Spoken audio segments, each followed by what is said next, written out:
Shalom, perkenalkan nama saya Februs Andairut Siregar. Saya dari Prodi Manajemen Pendidikan Kristen dengan NIM 210104019. Pada video kali ini saya akan menjelaskan tentang hasil UTS saya. Yang pertama, jelaskan hal penting apa yang membedakan pelaksanaan pendidikan dasar dan menengah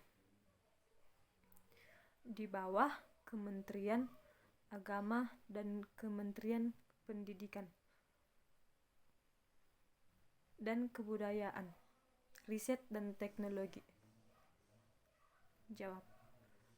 Hal penting yang membedakan pelaksanaan pendidikan dasar dan menengah di bawah Kementerian Agama dan Kementerian Pendidikan dan Riset dan Kebudayaan, Riset dan Teknologi, yaitu pelaksanaan pendidikan dasar dan menengah di bawah Kementerian Agama, yaitu lebih berfokus pada pengetahuan tentang agama pada sekolah. Mata pelajaran yang dimiliki lebih fokus dengan muatan lokal. Pendidikan agama di muatan lokal pendidikan agama. Sedangkan pendidikan dasar dan menengah di bawah Kementerian Pendidikan dan Kebudayaan, Riset dan Teknologi, yaitu di bawah Menteri Pendidikan dan lebih berfokus pada pengetahuan umum. Yang kedua, mengapa praktik manajemen pendidikan dasar dan menengah di Indonesia harus sesuai dengan 8 standar nasional pendidikan dasar dan menengah? Jawab, karena praktik manajemen pendidikan dasar dan menengah di Indonesia harus sesuai dengan 8 standar nasional pendidikan dasar dan menengah.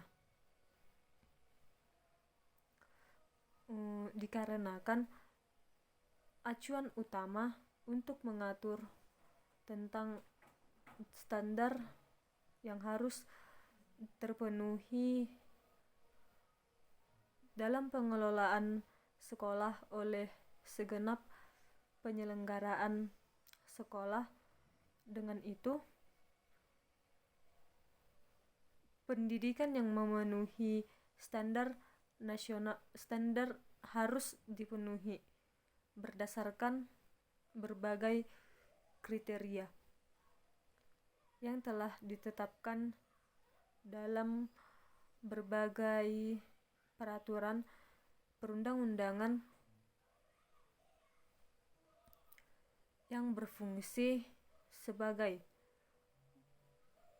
dasar dalam perencanaan, pelaksanaan, dan pengawasan pendidikan dasar dan menengah dalam rangka mewujudkan pendidikan nasional yang bermutu. Ketiga, dalam praktek manajemen berbasis sekolah, kepala sekolah membutuhkan kompetensi. Jelaskan kompetensi apa saja yang diperlukan kepala sekolah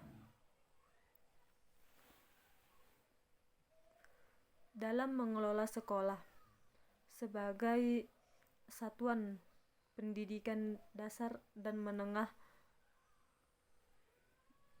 Jawab. Yang pertama, kompetensi kepribadian.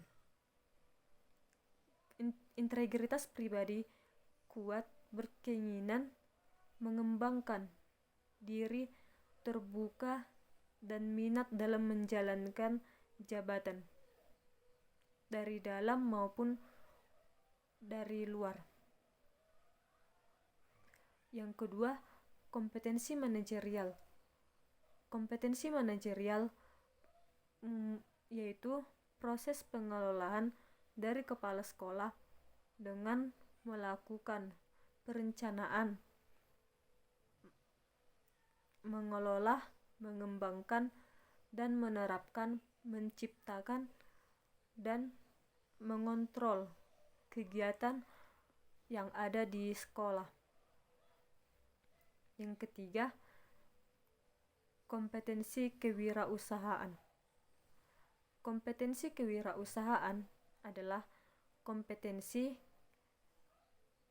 kemampuan untuk menciptakan sesuatu yang baru secara kreatif dan inovatif. Keempat, kompetensi supervisi. Kompetensi supervisi adalah kemampuan kepala sekolah senantiasa mempelajari secara objektif dan terus-menerus masalah yang dihadapi oleh kepala sekolah. Yang kelima, kompetensi sosial. Kompetensi sosial adalah kemampuan kepala sekolah dalam berkomunikasi, bergaul, dan bekerja sama antara pegawai dan kepala sekolah. Yang keenam, kepemimpinan, yaitu kemampuan mengelola visi misi dan kepercayaan antara kepala sekolah dan pegawai. Soal yang keempat, aktivitas manajemen pendidikan dasar dan menengah dimulai dengan perencanaan. Bagaimana perencanaan di sekolah seharusnya dilaksanakan sehingga sekolah tersebut memiliki rencana sekolah? Jawab, rencana sekolah untuk memiliki rencana strategi sekolah, yaitu harus memiliki yang pertama, perencanaan jangka panjang, yaitu perencanaan masih berbentuk garis besar yang bersifat strategis dan umum. Rencana menjangkau dalam waktu 20 sampai 30 tahun ke depan. Yang kedua, perencanaan jangka menengah, yaitu perencanaan jangka panjang dipecah menjadi beberapa tahapan pelaksanaan. Pelaksanaan jangka menengah, setiap tahapan disesuaikan dengan prioritas dengan rentang waktu 3 sampai 5 tahun. Ketiga, perencanaan jangka pendek. Perencanaan jangka pendek yaitu kurun waktu paling lama 9 tahun.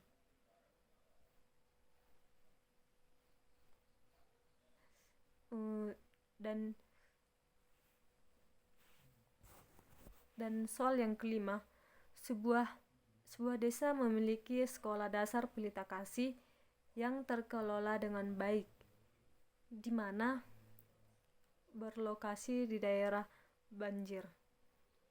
Padahal sekolah tersebut memiliki tenaga pendidik dan tenaga yang komponen kompeten.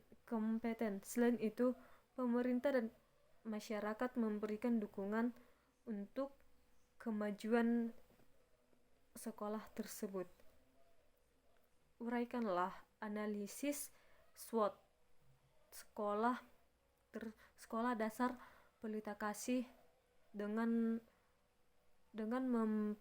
mempertimbangkan kondisi sekolah tersebut, dan buatlah strategi yang bisa